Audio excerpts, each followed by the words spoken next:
15ই August আর 26শে জানুয়ারি এই দুই দিনে ভারতের জাতীয় পতাকা উত্তোলনের নিয়ম কিন্তু এক নয়, আলাদা। 15ই আগস্ট আমাদের স্বাধীনতা দিবস। এই দিনে ভারত ব্রিটিশ শাসনের কবল থেকে মুক্ত হয়েছে। সেই কারণে 15ই আগস্টে প্রথমে ব্রিটিশ পতাকা নামানো হয়েছিল আর তার জায়গায় ভারতের জাতীয় পতাকা অর্থাৎ তিরঙ্গা নিচ থেকে উপরে তোলা হয়েছিল। সেই থেকেই প্রধানমন্ত্রী দিল্লিতে লালকেল্লায় দাঁড়িয়ে এই দিন পতাকা উত্তোলন করেন। তাকে ইংরেজিতে বলা হয় ফ্ল্যাগ হোয়েস্টিং। এবার আছে 26শে জানুয়ারির কথায়। এদিন হলো ভারতের প্রজাতন্ত্র দিবস।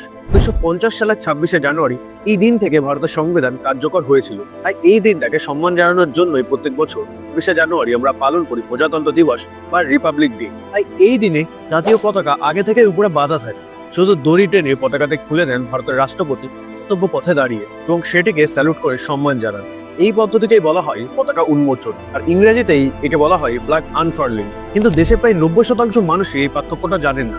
তাই তথ্যটা যদি আপনার কাছে নতুন হয় তাহলে ভিডিওটা শেয়ার করুন বেশি বেশি করে, কারণ সঠিক নিয়ম ও সঠিক ইতিহাস জানাটাও দেশপ্রেম।